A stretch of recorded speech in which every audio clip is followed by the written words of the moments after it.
नमस्कार मित्रों, सिंहासन 32 में आज 31वीं पुतली की कहानी हम सुनने जा रहे हैं। तो आइए सुनते हैं। ज्यों ही राजा भोज सिंहासन पर बैठने लगे त्यों ही 31वीं पुतली बोल उठी, हे राजन, सिंहासन पर वही बैठ सकता है जो राजा विक्रम की तरह उदारता आदि गुणों से विभूषित हो। राजा भोज ने कहा, अरे पुतली, उस राजा विक्रमादित्य की उदारता की कहानी कहो। पुतली कहने लगी, हे राजन, सुनिए। राजा विक्रमादित्य के राज्य करते समय एक दिन कोई दिगंबर भिक्षुक राज दरबार में आया और राजा के हाथ में फल रखकर आशीर्वाद देते हुए बोला, हे राजन, मैं अगहन की कृष्ण चतुर्दशी के दिन महाशमशान में हवन करूंगा। आप परोपकारी और महाप्राण हैं, यह मुझे मालूम है। इस संकल्पित हवन कार्य में आपको मेरा सहायक होना पड़ेगा। उस महाशमशान से थोड़ी दूर शमी वृक्ष है। उस पर एक बेताल लटका रहता है। उसे आपको बिना कुछ बोले यानी मौन भाव से यहाँ लाना होगा, अन्यथा मेरी कार्य सिद्धि नहीं होगी। राजा ने वैसा ही करूँगा कहकर प्रतिज्ञा ली। इसके बाद वह नग्न भिक्षुक अगहन की कृष्ण चतुर्दशी के दिन महाशमशान में हवन सामग्री लेकर बैठा। राजा विक्रमादित्य भिक्षु द्वारा निर्देशित शमी वृक्ष के पास गए और उस पर बेताल को लटका हुआ देखा। उसे उन्होंने मौन रहकर ही अपने कंधे पर रखा और चल पड़े। राजा ज्यों ही रास्ते पे आए त्यों ही बेताल ने उनसे कहा, हे राजन, रास्ते की थकावट दूर करने के लिए कोई कहानी कहिए। राजा मौन भंग न होने के भय से चुप रहे। बेताल ने फिर कहा, आप मौन भंग होने के भय से कहानी नहीं कर सुनाते ना? अच्छा, तो मैं ही कहता हूँ।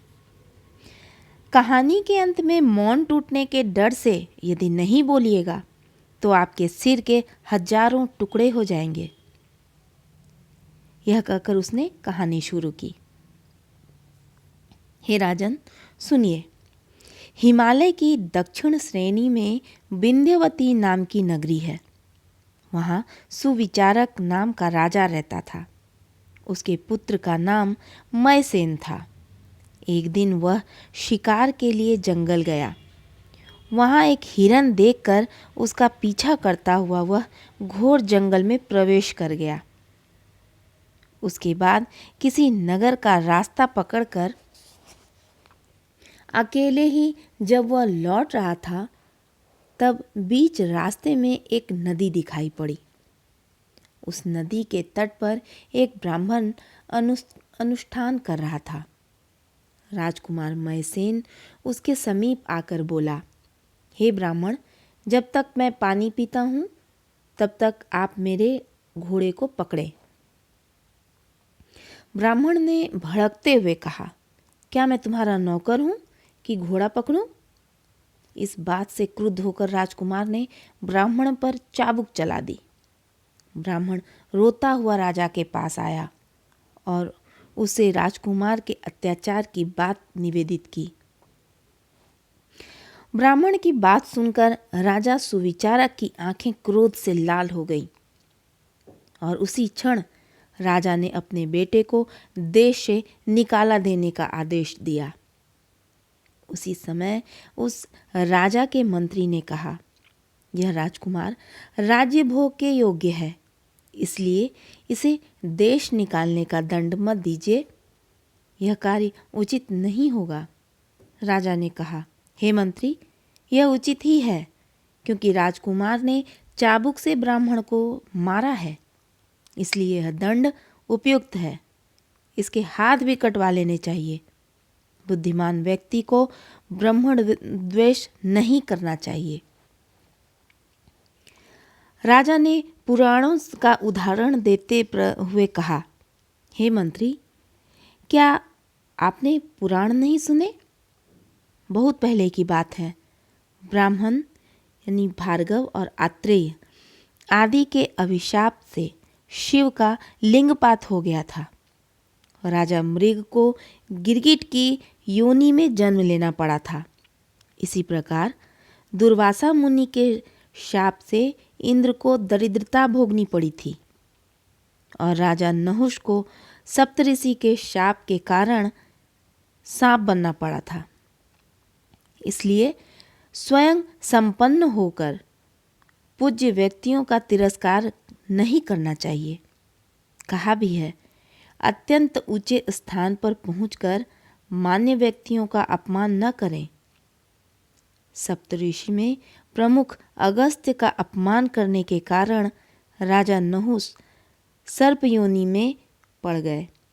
इसलिए सभी ब्राह्मण सदा पूजनीय हैं।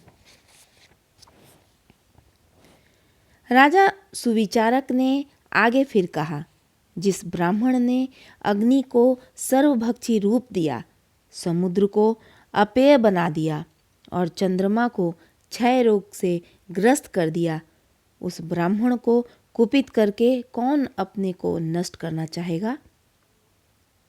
फिर जिस ब्राह्मण के हाथों देवता हवन सामग्री और पितर श्राद्धीय द्रव्य स्वीकार करते हैं, उनसे अधिक श्रेष्ठ दूसरा कौन होगा। और यह भी ज्ञातव्य है कि जो ब्राह्मण सभी देवताओं और मनुष्यों से पूजे जाते हैं और जो तपस्या और व्रत में संलग्न रहते हैं, उनकी पूजा करनी चाहिए। द्वारकापुरी में स्वयं कृष्ण के द्वारा कही हुई बात का हवाला देते हुए राजा सुविचारक ने फिर कहा, बार बार शाप देते हुए तथा कटु वचन बोलते हुए भी ब्राह्मण की जो पूजा नहीं करता वह पापी और सदा दंडनीय है। साथ ही ब्रह्माग्नि के बीच वध के योग भी है। इसलिए कृष्ण कहते हैं, जो व्यक्ति उत्तम भक्ति से भरी आराधना करना चाहता है, उसे सदा ब्राह्मण की पूजा करनी चाहिए। इससे मैं अधिक तुष्ट होता हूँ। राजा सुविचारक ने अपने आदेश के स्वर में तीव्रता करते हुए दोहराया, हे मंत्री, जिस हाथ ने ब्राह्मण की ताड़ना की है, उस हाथ को काट डालना चाहिए। यह कहकर राजा ने ज्यों ही अपने राजकुमार का हाथ काटना चाहा, त्यों ही चाबुक की चोट खाया हुआ ब्राह्मण वहां आकर बोला, हे राजन, इस समय राजकुमार ने अज्ञानतावश ऐसा किया था। अब आज से यह ऐसा अनुचित काम नहीं करेगा। मेरा अनुरोध है कि राजकुमार की रक्षा की जाए। मैं इस पर प्रसन्न हो गया हूँ। राजा ने उसकी बात सुनकर अपने बेटे को छोड़ दिया। ब्राह्मण भी अपना घर चला गया। यह कथा सुनाकर बेताल ने राजा विक्रमादित्य से पूछा, हे राजन, इन दोनों राजा और ब्राह्मण में कौन बड़ा है।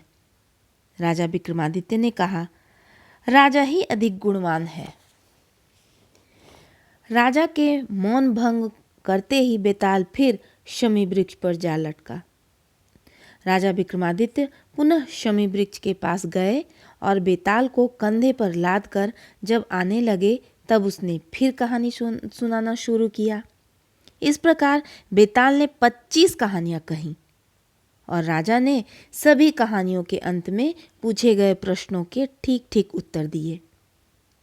राजा विक्रमादित्य की तीक्ष्ण बुद्धि और विदग्धता यानी होशियारी पर बेताल प्रसन्न हो गया और उसने उनसे कहा, हे राजन, यह नग्न भिक्षुक आपको मार डालने के प्रयास में है।